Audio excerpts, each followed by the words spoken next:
DC promised us something exceptional, and my God, did they deliver. I'm Nathan Cruz, and welcome once again to Inside the Toy Room. So this past week was DC Fandome, where a bunch of DC news was released, things that have been speculated for a long time, but we finally got some details on. We're going to break them down for you and go into a bit more detail on some of the more interesting things, or things that interest me anyways, such as the Batman games. But beginning straight at the top of this, the first thing that really got me excited was the Snyder cut of the Justice League. I always felt that the Justice League film had so much potential, and obviously due to certain events that happened in Snyder's life, he had to step away from the film, and what we got instead was, let's face it, something that wasn't very good at all. They announced that the Snyder cut of the Justice League is going to be released and is going to be 4 hours long, but is going to be divided into 4 1-hour episodes for our viewing pleasure. I cannot wait for this. I'm so excited about it. I think the film had so much potential to begin with. Finally bringing all these iconic characters together on screen. We saw how well these films can be done, in my opinion, with the Snyder cut of Batman vs Superman: Dawn of Justice. The original got a bit of a bad rap, but if you watch that Snyder director's cut, I think it's amazing. I really enjoy it. Ben Affleck's my favourite Batman, so yeah, I can't wait to see this. The Wonder Woman film, I mean, that just looks awesome. The whole theme of it being set in the 80s, I'm a real big fan of. I love the look that they've given her in this one. The teaser trailer for Black Adam was exciting. From what I can gather, there's been zero stuff filmed for that, and they just CGI'd something together and had Dwayne Johnson do a voiceover for it. What I really liked about the voiceover is that it felt like it was really coming from Dwayne Johnson's heart, and him saying, you know, I've waited a long time for this moment, but still fit with the character of Black Adam. I'm interested to see how that film turns out. Black Adam's such a unique character, and unless you know the DC universe well, you probably don't know who Black Adam is. So it's, you know, interesting to see how he's going to play out on the big screen. Something that I wasn't really too bothered about was the announcement of the Suicide Squad film. I didn't really enjoy the last one. I don't really care much for the Suicide Squad, but again, that's personal preference, right?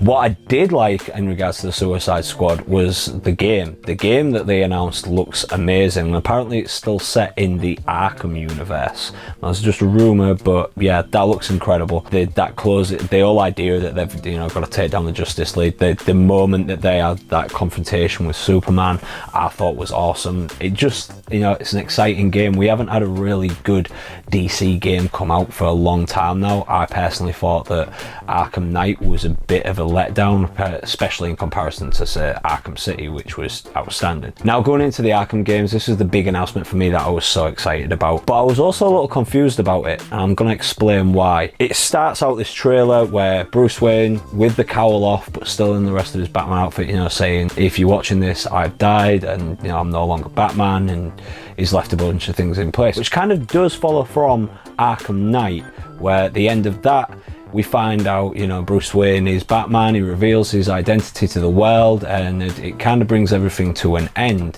But what we recently found out is that this is not going to be set in that same universe. There's a bunch of reasons as to why, I guess this could be, because it gives them the ability to bring back Joker, for example, or reimagine some of the villains inside this different universe. The little bit of gameplay that they showed, I think it was about 7 minutes, where you play as Batgirl and she's going after Mr. Freeze. I mean, that just looks so good. Again, Mr. Freeze, my favourite villain, right? But when she's bombing down, you get to play on the bike and you're avoiding the freeze blast. It's like they took the idea from the 1997 Batman and Robin film and was like, okay, let's make this really good. Let's have Mr. Freeze trying to freeze all of Gotham and make it more gritty and realistic, and you know, just do a good version instead of a campy version to sell toys. This looks outstanding, and then the actual fighting, you know, ability that you get to do with all these different characters, and that's something that really excites me, is that all of them have their own unique thing. We obviously got to see a bit more detail on Batgirl than we did the other three, but I mean, playing as Robin in Arkham City was like my go-to thing. I used to have challenge nights with my good friend Matt Myers, and of course our senior solo chief editor Andrew Dye. We used to go inside the Iceberg Lounge, pick a character and see who could get the highest score and go through it. And Robin was always my go-to character to play as, because one, I'm a big Robin punter really, and also I just thought his fighting style was really cool, and it seems like they've incorporated this, from what I can tell by the trailer.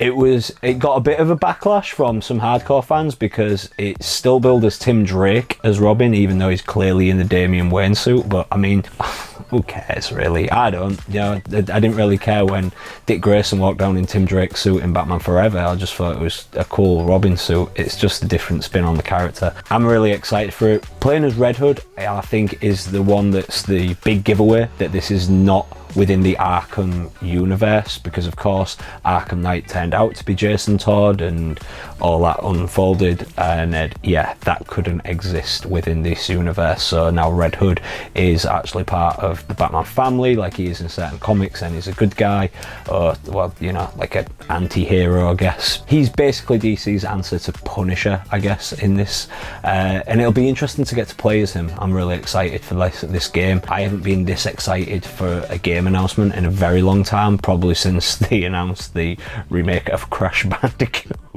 And the reason I'm so excited about this is because of how well the previous games did. Now, I kind of covered them in a previous episode, which you can check out right here, but if we go back, I mean, I remember, I think it's about 11 years ago now, it would be, from when this is filmed in 2020. So I believe it was 11 years ago that Arkham Asylum first came out, and I came across that game almost by pure accident. I'd heard some rumours that was a Batman game coming out, but I mean, the previous ones that had been released hadn't been that exceptional. Even though I was a Batman fan, I wasn't that excited about going out to get this game. It wasn't until I realised that it was based off a comic that I had a bit more interest, and I had a friend of mine who had purchased the game and said, oh, you know, I'll let you borrow it. Oh my god. And so I think I actually returned it to him pretty much that same week and went and bought my own copy. I was hooked to that game, absolutely addicted to it. It got in the way of my gym schedule, I remember that as much. And I hadn't been like that about a game in a very long time. It really got me excited. I was so gripped to the story, to the challenge modes, to solving all the riddles. It was the quintessence. As a Batman fan, it was like, yes, you got it. Like, you understand the character, you understand all the other characters, and you've got them working together so well. The use of Oracle, and again, like, people who aren't diehard Batman fans or diehard DC fans will be just like, who the hell is Oracle? You know, and having those little things in there and those little nods, especially when you're solving some of the riddles that, unless again you've read a lot of the comics or know the Batman mythology, you probably will go over your head. But I loved it. I thought it was exceptional. So by the time they announced the Arkham City game, I was like, right, pre-order right in and get me the collector's edition. And that's of course what I did. It came with this cool little noir Batman statue, which I've got right here, which is probably the first statue that I got. Again, I did talk about this in the previous episode. It comes with this cool collector's book right here. Inside of it, there's the game at the back. You have like a breakdown of different artwork of some of the different characters and stuff like that that's in the game. Awesome, cool little things. So, and they did that for pretty much every game that's followed. As you can see, I've got the Arkham Knight statue here, and of course I've got the Arkham Knight PlayStation 4 as well. But that got me excited, because what are they going to release with that in regards to the collector's edition? Is it going to be a cool new PlayStation 5 skin because it's going to be released on the PS5? Or is it going to be a cool little model? Is it going to be both like they did with Arkham Knight? You know, my mind's searching and I can't wait to see what they get. The worst case scenario for someone like me is that they go, yeah, we'll release one with a PS5 skin, and then we'll also release one with a Robin model, and release one with a Nightwing model, and a Red Hood model, and a Batwing model, because yeah, I'm gonna have to hunt all of those down. I'm really excited about that game, and I can't wait to see it, can't wait to play it. Now straight on to our main event, no pun intended, and of course sticking with the theme of Batman.